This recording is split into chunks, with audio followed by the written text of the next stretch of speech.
वकील जो होता है, हामिद खान साहब पनामा में वकील के तौर पर पहले हामिद खान साहब ही पेश हुए थे। उसके बाद नई बुखारी और बाकी लिए गए थे, क्योंकि हामिद खान साहब ने जिस तरीके केस लेना चाह रहे थे, इमरान खान साहब उससे मुत्तफिक नहीं थे, तो चुनाचे बड़ी लय दे हुई।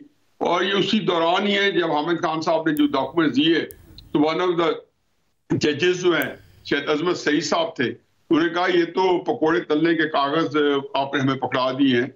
और हामिद खान साहब खुद भी कन्विंस नहीं थे कि जो डॉक्यूमेंटेशन की जा रही है वो दुरुस्त है या नहीं है। लेकिन मैं इससे एक और बात करता हूँ, ख्वाजा आरिफ साहब है, एक केस में नवाज शरीफ साहब भी वकील है, और फिर दूसरे केस में इमरान खान साहब भी वकील है।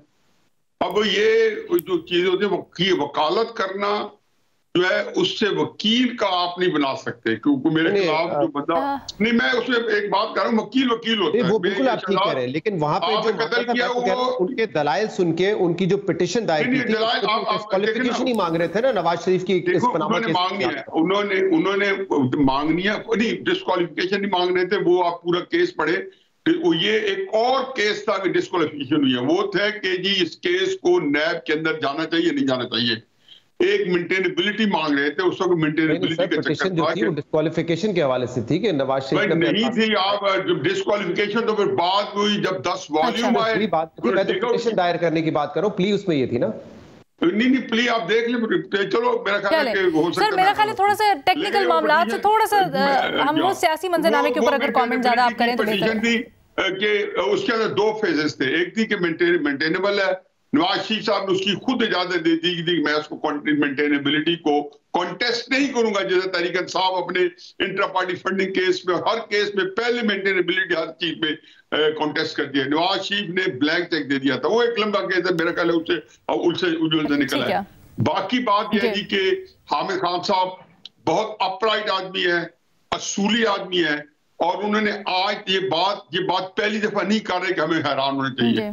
वो बेशुमार दफों पे जितनी उनकी लिमिटेशन है कि जाहिर है पॉलिटिकल पार्टी के नुमाया रहनुमा है तरीक साहब के, बल्कि ये सारे लोग आज की तारीख में जितना लोग पॉलिटिकल पार्टी में तरीक साहब में है, इनमें 1, 2, 3 को छोड़ के कोई भी नहीं है जो हामिद खान साहब जितना सीनियर तरीक साहब के 27 से 28 साल जितने भी हुए हैं, इसके अंदर हामिद खान साहब मेरा ख्याल में 26 साल से तरीक इंसाफ में है।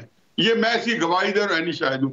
तो इस हवाले से इसके बावजूद जब वो बात करते थे इस तरीके से करते हैं, और बेशुमार दफा पे मसा चंद दिन पहले उन्होंने अफजल शेख मगरत भी किया है। अब कुछ अर्सा पहले उन्होंने गौर साहब के बारे में कोई बेहतर कलमात कहे, तो मेरा ख्याल है कि इसका मतलब ये नहीं कि वो ये समझते हैं कि गौर साहब की अपॉइंटमेंट सही हुई है।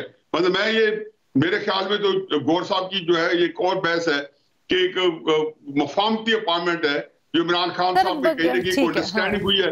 लेकिन बात यह है कि जी उन्होंने गौर साहब के बारे में भी 2 लफ्ज अच्छे के, हर चीज को उसके प्रोस्पेक्टिव में शहजाद से ही कहने देखना चाहिए। बाकी ये है कि जी ऑन मेरिट ये तो आप जैसे भुट्टो साहब की फांसी का शायद आप लोगों ने कल डिस्कस किया है, जो अदालती कत्ल, जब भी डिस्कस होगा पनामा का केस, ये एक स्याह धब्बा है हमारी अदलिया के चेहरे के ऊपर, ये कभी नहीं करा सकती। इसी तो इस्लामाबाद हाईकोर्ट का कहना पड़ा कि जी वो जो है एक जज दागदार जज, अब देखिए ये सुप्रीम कोर्ट लेवल पे किया, सुप्रीम कोर्ट ने उस जज के बारे में कहा हमारे सर शर्द में झुक चुके। अच्छा, अरशद मलिक के बारे में आप कह रहे हैं जज का ये कंडक्ट सामने आए और उसके बाद उस केस की रे हेयरिंग ना हो, कभी हो सकता है, लेकिन उन्होंने कहा जी नहीं है, ये इस केस में सही है।